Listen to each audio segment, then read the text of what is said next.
Herzlich willkommen von meiner Seite. Winke, winke nach Hause an die Microchurches, egal von wo du zuschaust. So schön, dass du mit dabei bist. Und ja, es ist ein Riesenprivileg, einmal mehr bei euch sein zu dürfen. Es ist schon fast 6 Jahre her, als wir als Familie hier auf dieser Bühne standen. Und viele von euch haben uns gemeinsam gesegnet, ausgesandt, ganz weit in den Norden bis nach Hamburg, fast schon an die dänische Grenze. Und ich weiß noch genau, wie ich mich damals gefühlt habe. Ja, auf der einen Seite logisch, ein Abenteuer ist immer gut, Aufregung, was Neues nach 20 Jahren. Hier im ICF Zürich war das irgendwie eine geniale Sache und gleichzeitig logischerweise auch eine große Portion Angst. Was ist, wenn wir Gottes Stimme nicht richtig gehört haben? Was ist, wenn da oben im Norden uns keiner mag und keiner will und niemand eine Kirche mit uns bauen möchte? Ja?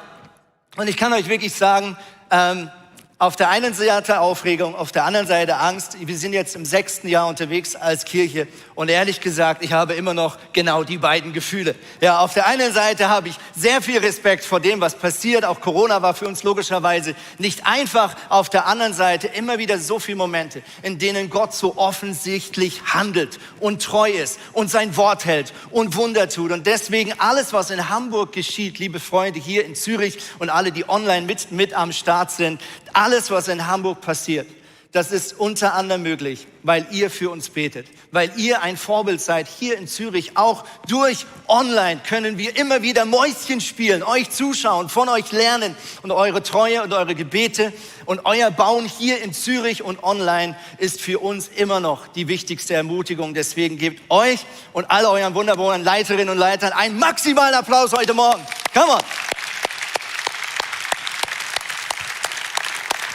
So genial.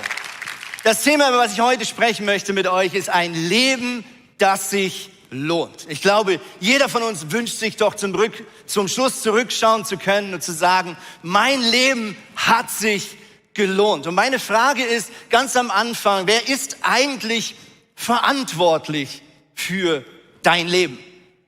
Wer ist verantwortlich für dein Leben? Ist es der Bundesrat hier in der Schweiz, ja?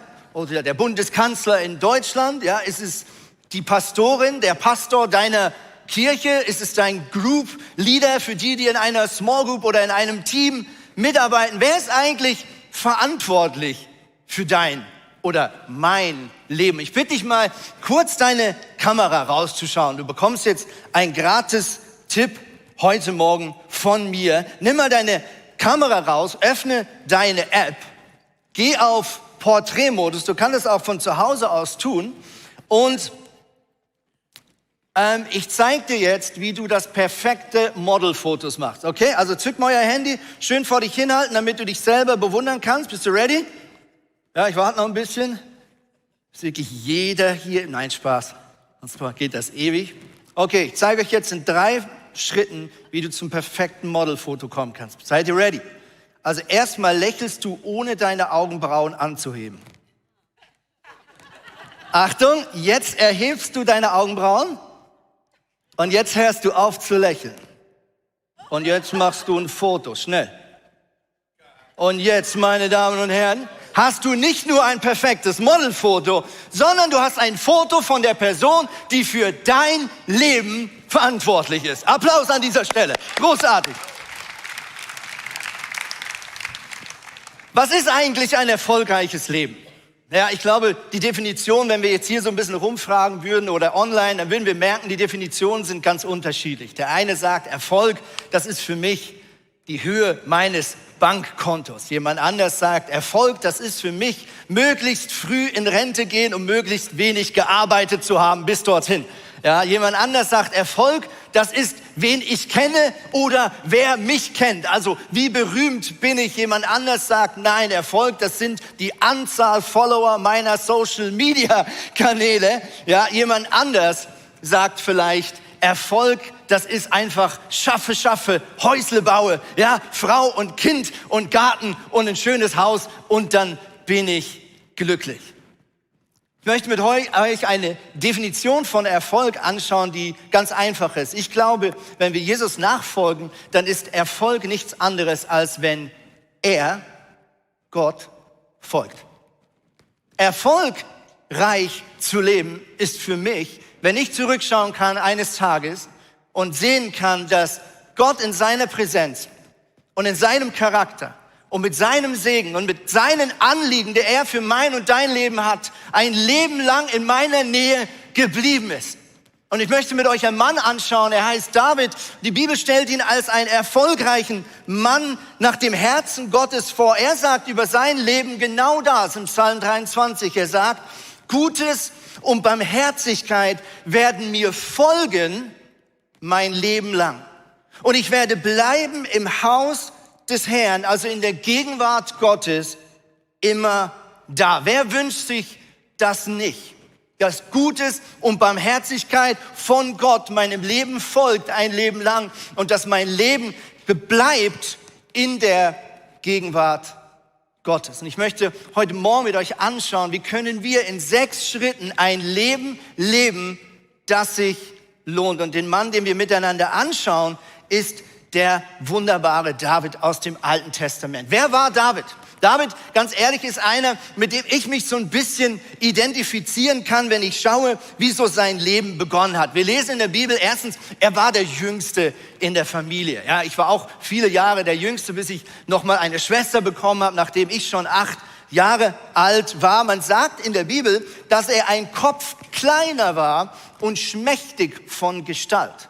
Ja, und auch ich war als Kind deutlich kleiner als meine Freunde. Ich habe euch mal ein kleines Bild mitgebracht, wie ich aussah, als ich ins ISIF Zürich kam, vor über 20 Jahren. Ich weiß nicht, ob ihr das sehen, dann verstehst du, was ich meine. Oha, oha. Drittens, er hatte die unbeliebte Aufgabe eines Hirten. Und es war deswegen unbeliebt, denn normalerweise würde ein Vater seinen Sohn nicht beauftragen, die Schafe zu hüten. Das war etwas, was du eher als Großgrundbesitzer den Knechten gegeben hast. Warum? Weil es war nicht angesehen als eine wertvolle, ehrenvolle Aufgabe. Warum? Weil du oft Wochen oder Monate lang weg warst von deiner Familie. Und wir sehen in diesem Leben von David etwas Tragisches. Wir sehen, dass sein eigener Vater nicht wirklich an ihn geglaubt hat. Wir sehen das genau in der Tatsache, sein Vater beauftragt ihn als Hirte. Es wird aber noch viel tragischer, nämlich als der berühmte Prophet Samuel zu diesem Vater kam und ihm gesagt hat, Gott hat mich beauftragt, den zukünftigen König von Israel zu salben und es wird einer deiner Söhne sein. Da denkt sein Vater noch nicht mal an David. Und er stellt all seine Söhne, die im Hof gelebt haben, vor diesen König Samuel hin. Und der Geist Gottes spricht zusammen und sagt, nein, keiner von denen ist es. Und Samuel muss explizit nochmal fragen, sind das wirklich alle deine Söhne? Und erst dann sagt der Vater, ja gut, in der Theorie gibt's da noch einen. Aber David, das kann nicht wirklich Gottes Wille sein, dass dieser Mann der Nachfolger von König Saul wird. Und so wurde dieser junge David vom Feld geholt, er wurde gesalbt vom Propheten Samuel und jetzt denkst du, wow, und er war König. Nein, er ging zurück zu seinen Schafen und sein Leben ging erstmal weiter, bis Folgendes geschah. Der erste Schritt zu göttlichem Erfolg ist, glaube deinen Augen nicht. Glaube deinen Augen nicht. Was ist passiert? Die Philister kommen einmal mehr dem Volk Israel immer näher. Es kommt wieder zum großen Konflikt. Es kommt zu Kriegshandlungen. Und auch der Papa von David schickt seine 3 ältesten Söhne an die Front, um für Israel zu kämpfen. Und wieder einmal scheint sein jüngster Sohn nicht in Frage zu kommen, um mitzukämpfen. Aber er schickt seinen Sohn nach einiger Zeit hinterher und sagt, geh mal schauen, ob meine Söhne überhaupt noch leben. Und David kommt an die Front, an diese verzwickte Situation zwischen Philistern und Israeliten. Sie sind sich seit Monaten gegenüber und jeden Tag geschieht die gleiche Szene. Aus dem Heer der Philister kommt ein Mann namens Goliath. Er ist über 3 Meter groß und jeden Tag tut er das Gleiche. Er verspottet den Gott Israels. Und er fordert die Kämpfer von Israel heraus, sich ihm gegenüberzustellen. Er verspricht, wenn man ihn besiegen würde, dann würde man sozusagen gratis diesen Krieg gewonnen haben. Und jeden Tag passiert diese gleiche Szene und jeden Tag wird der Mut und der Glaube dieser jungen Kämpfer von Israel kleiner, bis dieser freche Hirtenjunge auf den Platz kommt. Und er sieht diese Szene und er sagt, ich möchte gegen diesen Mann kämpfen. Ich schau mal an, was er zu König Saul, der damals der erste König von Israel war, ins Gesicht sagt. Er sagt, mein König, sagte David zu Saul, von diesem Kerl müssen wir uns doch nicht einschüchtern lassen. Ich will den Kampf mit ihm aufnehmen. Wenig später, oder eigentlich davor, hat er zu seinen Brüdern Folgendes gesagt. 1. Samuel, da heißt es, was habe ich denn getan, entgegnete David. Ich habe doch nur eine Frage gestellt. Er fragt nämlich seine Brüder, warum tut hier niemand was? Warum stoppt denn keiner? Glaube deinen Augen nicht. Schau, David sieht mit seinem physischen Auge genau die gleiche Szene wie alle anderen Krieger von Israel auch. David sieht mit seinem physischen Auge genau das Gleiche, was König Saul auch gesehen hat. Aber erfüllt vom Heiligen Geist sieht er genau das Gegenteil vor seinem inneren Auge. Und während alle Angst haben, während alle sich einig sind, da kann man nichts tun, sagt ein Mann, mit Gottes Hilfe kann man etwas tun. Und es ist meine tiefste Überzeugung, dass Gott jede Person in diesem Saal, egal so wie zu Hause, in einem Bereich eine Sicht gibt, wo du innerlich spürst, hier ist was nicht in Ordnung. Da muss man was verändern. Hier geschieht ein Unrecht in meiner Nachbarschaft, das geht so nicht. Das kann man doch verändern. Hier ist etwas in meinem Team auf der Arbeit, was nicht so läuft, wie es laufen sollte. Vielleicht etwas in der Kirchenlandschaft, wo du wie so einen heiligen Zorn, wie so eine Last vom Geist Gottes spürst. Und wo du innerlich spürst, nein, warum akzeptieren das alle um mich herum? Warum tut hier niemand was? Und oft ist das genau deine göttliche Berufung. Der Moment, wo der Geist Gottes dir einen Blick gibt durch die unsichtbare Welt, erfüllt von der Kraft Gottes, wo du siehst, hier kann man was verändern. Hier gibt es einen Zustand, den wir nicht länger hinnehmen müssen. Vielleicht ein Konflikt in deiner Familie, wo alle sagen, das war schon immer so. Die Tante Gerda war schon immer schwierig. Und du spürst innerlich, nein, ich glaube meinen Augen nicht länger, sondern ich glaube dem, der mir die Augen öffnet. Glaube deinen Augen nicht.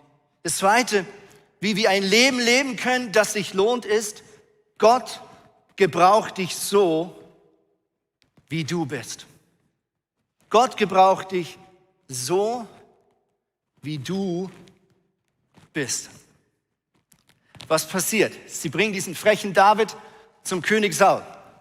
Und David sagt, lass mich diesen Goliath-Riesen besiegen. Und was sagt der König Saul zu ihm? Er sagt, oh Mann, David, also nicht, dass ich dir wirklich eine Chance gebe, aber damit es wenigstens nicht ganz so peinlich aussieht, wenn ein kleiner, schmächtiger Hirtenjunge auf einen Riesen mit krasser Rüstung und 3 Meter Größe zugeht, nimm wenigstens meine königliche Rüstung.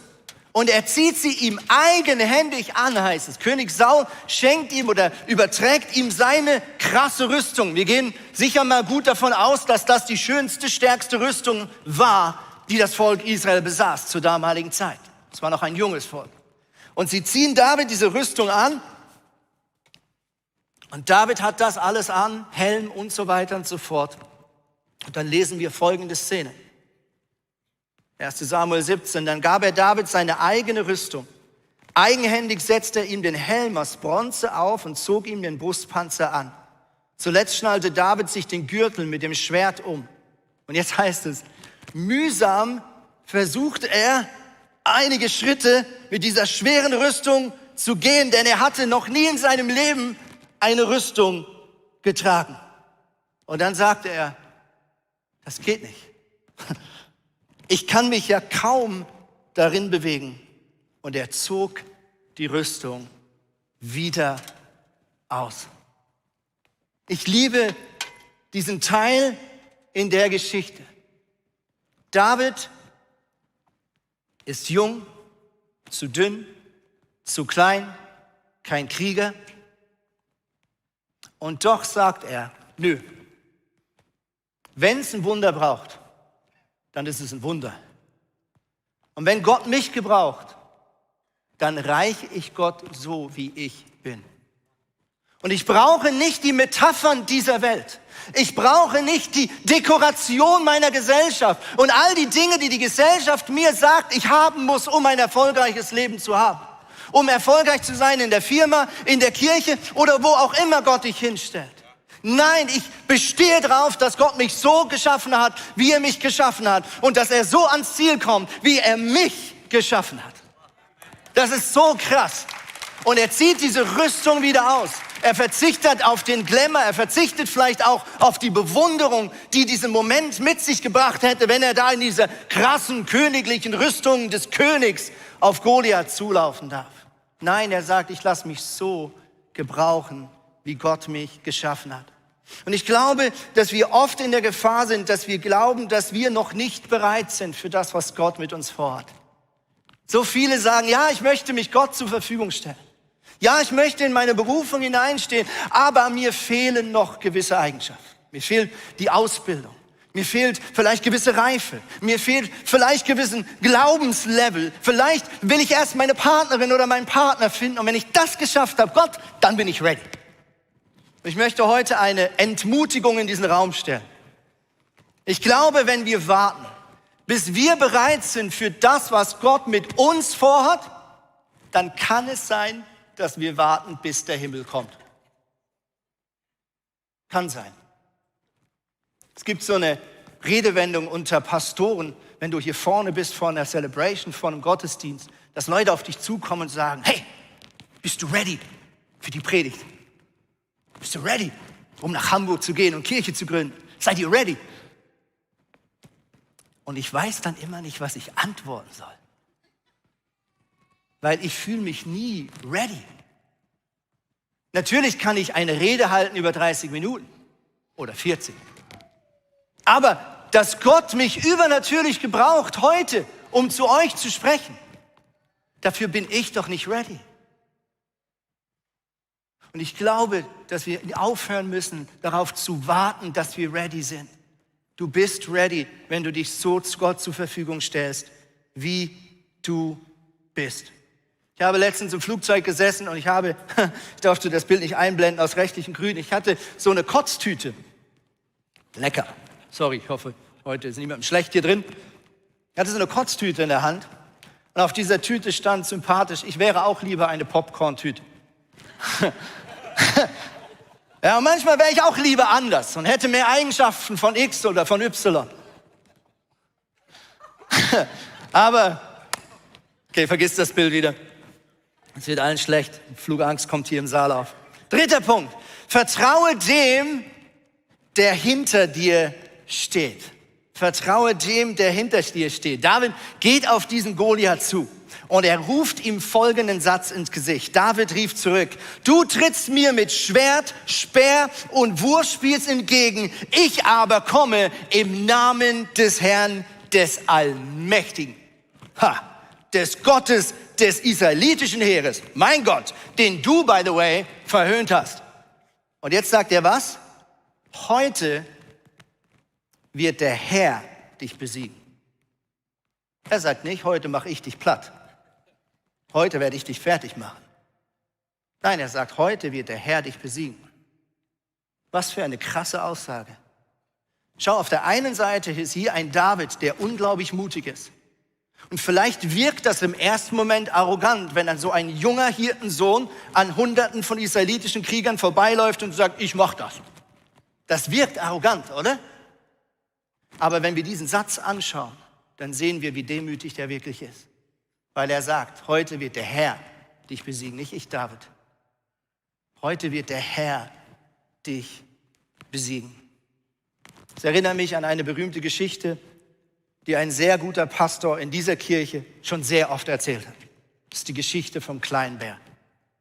Der kleine Bär kriegt immer von seinem Papa gesagt, geh nicht zu weit weg vom Lager, denn draußen im Wald, da lauern die Wölfe. Aber eines Tages, wo der kleine Bär ganz alleine ist und er den Geruch aus einem Dorf riecht, wo irgendwo gerade einer grillt, Kann er der Versuchung nicht länger widerstehen?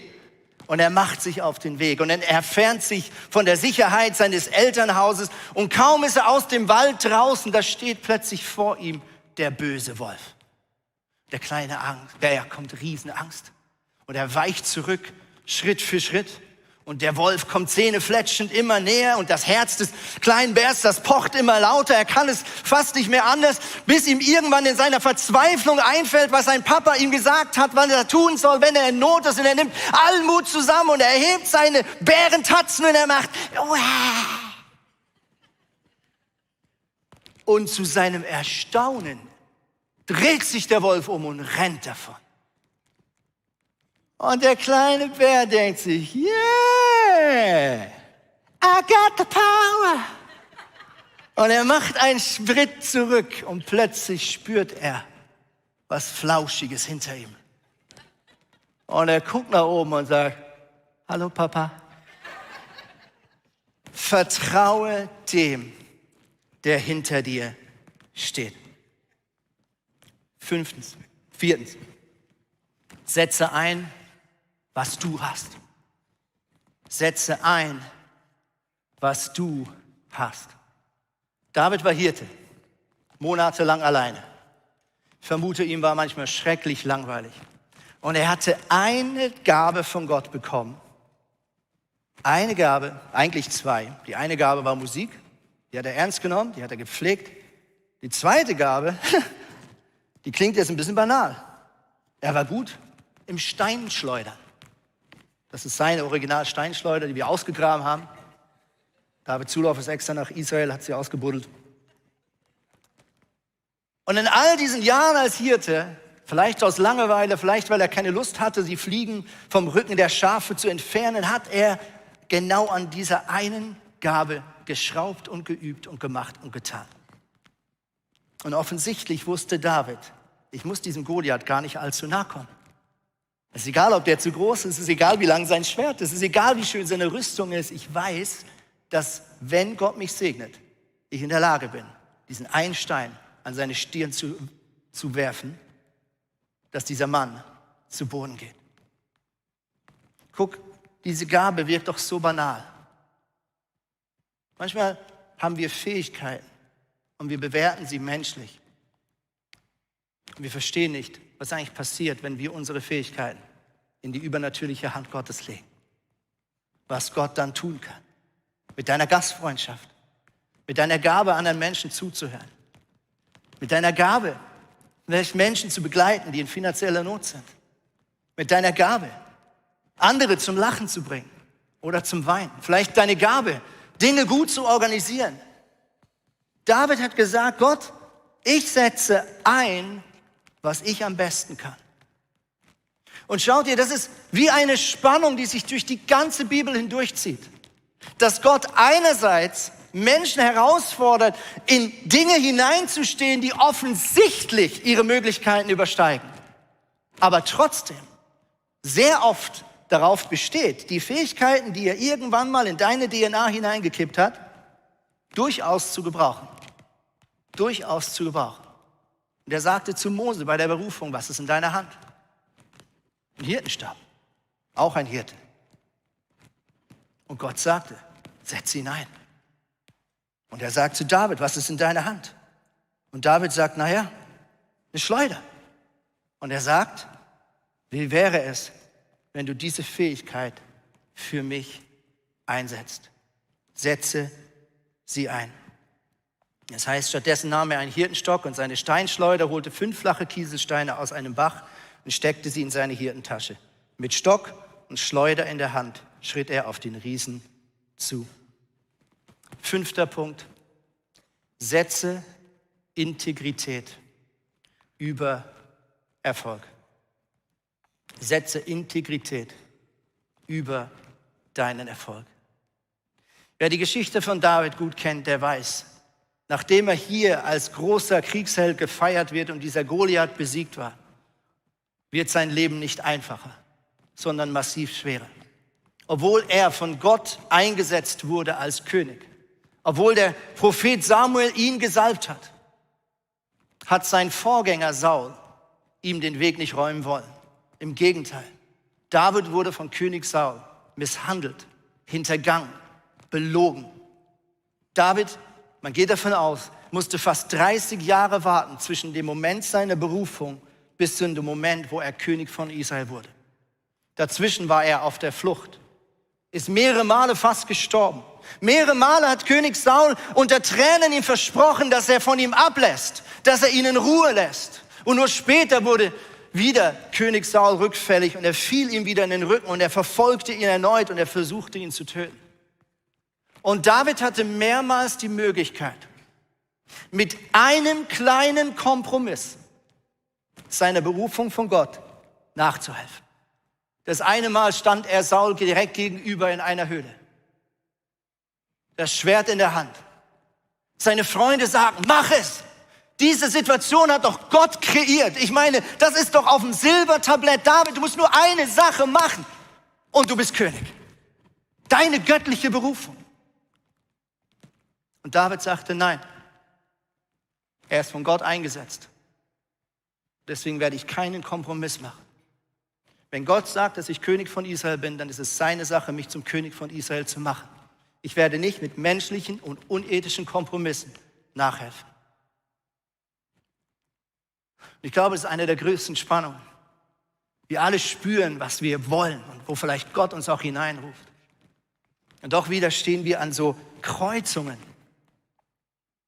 wo ein kleiner Kompromiss, einmal kurz ein Auge zudrücken, vielleicht gewisse Dinge beschleunigt, vielleicht gewisse Spannung löst.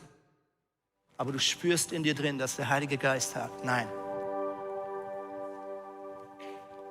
Ich war vor ein paar Monaten mit meinem Sohn in einem großen Schwimmbad. Es gab so ein Außenbecken. Und in diesem Außenbecken, wenn man da reinging, da waren 2 Schilder. Vielleicht kennst du das. Auf dem einen Schild stand Eingang, auf dem anderen Schild stand Ausgang. Also hier, liebe Schwimmbadbesucher, geht ihr rein ins Außenbecken und hier kommt ihr raus. Aber aus irgendeinem Grund, wahrscheinlich morgens um 8, als das Schwimmbad aufging, ist irgendeiner falsch rumgegangen. Und weil Menschen Herdentiere sind alle hinterhergelaufen den ganzen Tag. Mit anderen Worten, die schauten einem großen Menschenstrom zu, der permanent am falschen Ort reingeht und am falschen Ort wieder rauskommt. Und mein Sohn und ich standen da und dachten, so ist das Leben manchmal. Ja? Manchmal laufen wir allen hinterher. Und es fühlt sich richtig an, weil es alle tun. Alle anderen sind doch auch nicht ganz ehrlich. Alle anderen, das ist doch normal im Business. Hey, das ist Business. Oder das ist Politik. Oder es ist halt so. Alle anderen machen es auch. Und die Frage ist, ob wir mit dem Geist Gottes und der Bibel in der Hand in der Lage sind, Ausschau zu halten und zu schauen, was Gott eigentlich sagt. Und die letzte Lektion zu einem erfolgreichen Leben ist, segne und vergib. David wird endlich König. König Saul fällt in einer Schlacht. Und jetzt passiert folgende Szene. Kaum ist er König, da macht David Folgendes. Er erkundigt sich, ob es eigentlich noch Verwandte aus dem Hause des Königs Sauls gibt, die noch leben. Die meisten sind gestorben in der Schlacht. Und jeder wusste, warum David diese Frage stellt. Weil es war damals üblich, wenn ein Königshaus gestürzt wurde und ein anderes Geschlecht König wurde, dass man das alte Haus ausgerottet hat, damit ja nicht später irgendein Nachfolger dieser Familie plötzlich kommt und den Thron beansprucht. Jeder wusste, warum David diese Szene und diese Frage stellt. Und sie sagen, ja, es gibt einen Mann, er heißt Mephibosheth. Und es heißt Folgendes, Mephibosheth wird an diesen Hof gebracht. Und ich glaube, Mephibosheth weiß, jetzt ist gleich vorbei. Der ganze Zorn und die ganze Wut, die David über Jahre in sich gesammelt hat, wird sich jetzt gleich an mir abspielen. Da heißt Folgendes, David sprach zu ihm, 2 Samuel 9, Vers 7, fürchte dich nicht, denn ich will Barmherzigkeit an dir tun, um deines Vaters Jonathan willen, und ich will dir das ganze Ackerland deines Vaters Saul zurückgeben. Du aber sollst täglich an meinem Tisch essen. Okay, nochmal zum Verarbeiten. Hier steht der direkte Verwandte von dem Mann und der Familie, die David 30 Jahre lang verfolgt haben, hintergangen haben, belogen haben, versucht haben umzubringen. Logisch wäre gewesen, dass David diesen Mann umbringt, um zu vermeiden, dass später einer kommt und sagt, dieser Königsthron gehört mir. Und David sagt nicht nur, naja, okay, ich lasse dich leben, ich drücke ein Auge zu. Nein. Er ist so integer, dass er ihm das Vermögen von König Saul, das Land, überträgt. Und nicht nur das, er hat so Respekt immer noch vor dieser Würde des Königs, dass er sagt, du isst ab jetzt an meinem Tisch. Und für mich ist David ein Spiegelbild der Güte Gottes. Ich bin der Erste, der Gott seit über 43 Jahren immer wieder enttäuscht, hintergeht, mein Wort nicht hält, in den Rücken falle. Gott ist es, der sagt, ich habe dich so sehr lieb und ich habe den Respekt über dir nie verloren. Komm, setz dich an meinen Tisch und hab mit mir Gemeinschaft.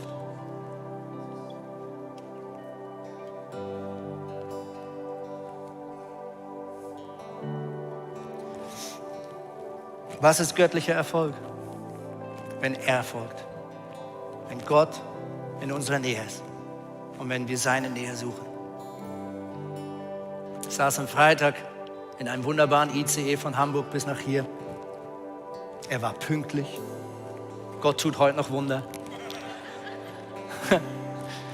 Und ich sah aus dem Fenster raus, und der Zug fuhr ziemlich schnell, 250 Stundenkilometer. Und diese Welt rauschte an mir vorbei. Und der Geist Gottes sprach zu mir und hat gesagt, Andreas, schau nicht bitter zurück in deinem Leben. Wenn du möchtest, dass ich mit dir weiterkomme, darfst du nicht zurückschauen. Darfst du nicht festklammern an Verletzungen. Darfst du nicht verurteilen. Darfst du nicht schön alten Zeiten zurücktrauern. Schau nicht zurück. Lass los. Segne und vergebe. Segne und vergebe. Und die allermeisten Menschen, die irgendwann von ihrer Berufung, die Gott ihnen gegeben hat, abweichen, es ist genau das der Grund. Dass irgendwann etwas geschieht und es wird passieren, solange wir Menschen sind, dass uns jemand verletzt oder dass wir jemanden verletzen. Dass jemand uns enttäuscht oder wir jemanden enttäuschen. Und die Frage ist, bist du in der Lage, mit der Kraft Gottes, und bist du bereit, mit der Kraft Gottes zu segnen und zu vergeben?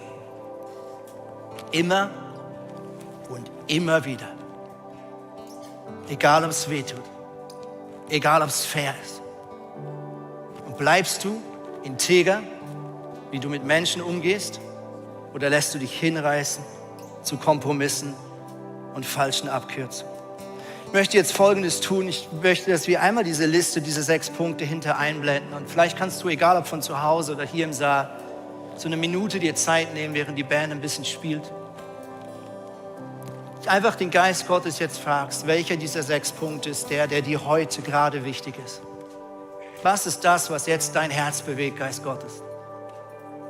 Lass uns einfach so eine Minute Zeit nehmen. Wenn es dir hilft, danach schließ deine Augen, kannst ein Gebet sprechen. Wenn du willst, kannst du dich niederknien. Lass uns den Geist Gottes jetzt fragen.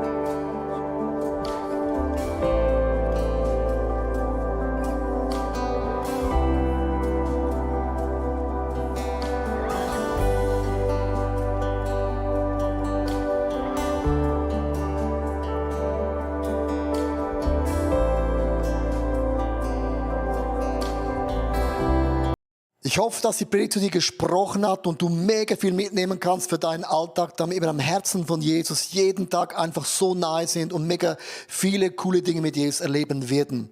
Wir möchten gerne mit dir in Kontakt treten und sagst, hey, ich habe Fragen, ich habe Anliegen, ich möchte mich gerne bei euch irgendwo integrieren, dann melde dich einfach bei uns, weil ich glaube, effektiv im Leben mit Jesus ist es so cool, gemeinsam unterwegs zu sein.